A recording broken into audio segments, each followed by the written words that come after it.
Well, hey everybody, and welcome to this midweek review with Mr. John. I am Mr. John, and we have been talking about some of the feelings we may have and how God can kind of make us feel a little different than the feeling we have. Like we talked about Jonah and regret and how he was ashamed about the decision he made, but God put him on the right course. Remember, he went the opposite way, but God corrected him and put him on the right course. And then there was Elijah. Last week, he was just petrified. He was scared and he was running away to keep himself safe. And God kind of reassured him and comforted him in letting him know that he was not just there in all the big stuff we see, but God was actually there in the whispers. So today we're going to talk about this guy. His name is, and you may have heard him, Nehemiah. Nehemiah was a cupbearer. And now a cupbearer his job is not very cool that I think of. He gets to sit back and eat all the king's food and drinks. Now that sounds kind of cool, right? That's all right. I get the king's food. But he tastes it to make sure that there's no poison in it. His job is to literally eat the food, and if he dies, the king does not. If he lives, then the king gets the rest of the portion of food that he just tried and didn't die from. Would you think Nehemiah in this moment felt valued at all? How could he feel value? His value was to literally either die or survive by tasting food. Can you imagine eating a cookie and giving, just take a little bite of the cookie and then give it to somebody if you live? Whew. But that was Nehemiah's job. And then he's hanging around, he's doing his job, and he hears from somebody from his old land, right? He hears that Jerusalem, his hometown, the town in which is the city of his heritage. It is the city of God's people, is in ruins.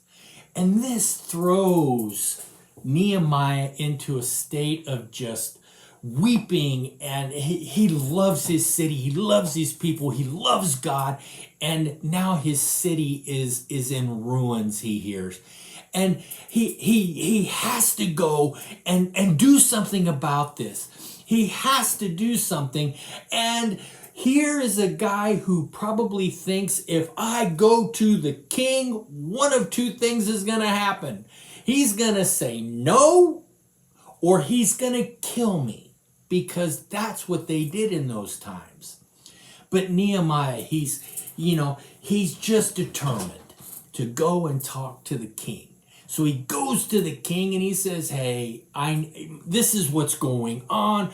The city I was born in, the city of my God, is in ruins, and I need to go figure out what needs to be done. And the king of Persia, does something really weird. He goes, hey, listen, I hear you. I'm listening to you. And I think you should go back and see what's going on. And if you can fix it, fix it. Not only will I let you go, I'm going to write papers that if you go to any city and they grab you and want to hold you, here is a king's decree that says that you are to be let go, to let you go on your way and complete your task. So in this moment, you got to think Nehemiah probably feels, man, the king values me, right? So he goes from no value to a lot of value, right? So Nehemiah travels, and they eventually get to Jerusalem. And he walks up to Jerusalem, and Nehemiah falls to his knees and weeps. And this weeping wasn't for joy. He sees Jerusalem and he sees how devastated the city really is. The walls are coming down, a lot of rubble everywhere.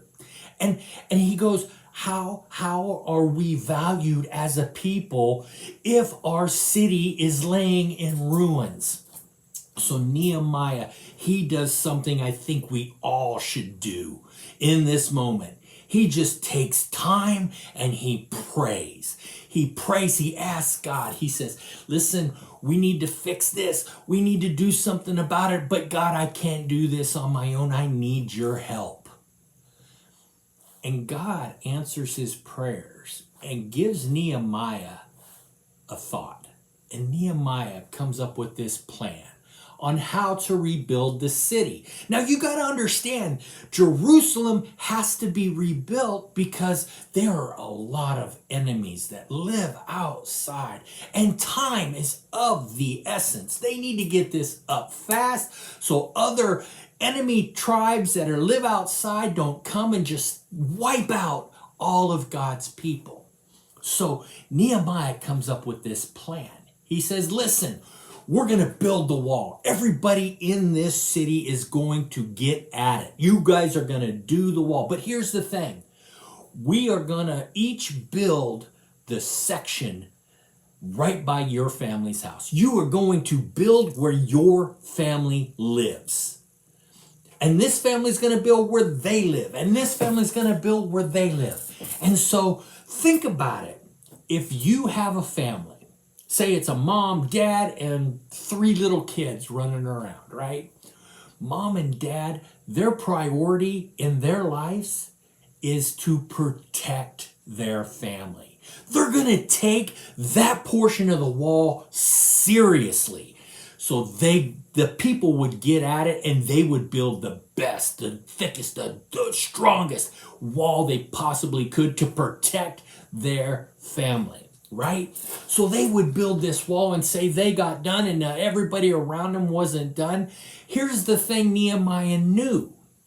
If you're going to protect your family and you got to move on to the next family, you're going to go to that next family knowing that if you build not as good a wall as you did with yours, you're building a weak spot. And that's where the enemy will find. The enemy will keep searching and pounding on the walls and find the weak spots, and then that's where they'll enter.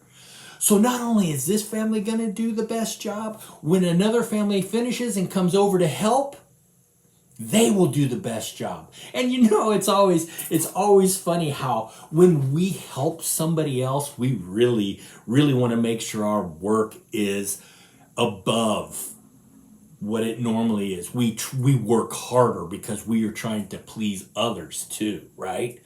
So Nehemiah knew this. And so the walls start going up and Nehemiah is telling them the whole time, we've got a time limit. But here's the thing. There were 2 guys, Sanballat and Tobias. Tobias, they are out there and they are just naysaying. They're trash talking them. Listen, I've seen better houses built out of Legos. Right? I don't know if they had Legos then, but they are trash talking, trying to devalue the people to tell them they aren't good enough to build this city. But Nehemiah had faith in God and trust in the Lord, and he kept on the people. And guess what? In 52 days, that's nothing. That's less than 2 months. They built and rebuilt the walls around Jerusalem. And guess what? After they did that, they celebrated. And guys, we are valued so much by God. He gives us these abilities to do things. But guys, God values us so much that we need to do a few other things. 1, Nehemiah valued God. So what did he do? He asked for help. He prayed. And then when they got the job done, their value for God didn't go away. Now they're praising him. The value of God has just escalated so much, and the value that the people feel in themselves is enormous. Guys, I want you to know this. God loves you. God desires you. God doesn't want to be separated from us. And that gives you great value. Verse is coming up. We'll talk to you next time. Have a good one, my friends. Peace out. Love you. May the God of hope fill you with all joy and peace as you trust in him. Romans 15:13a.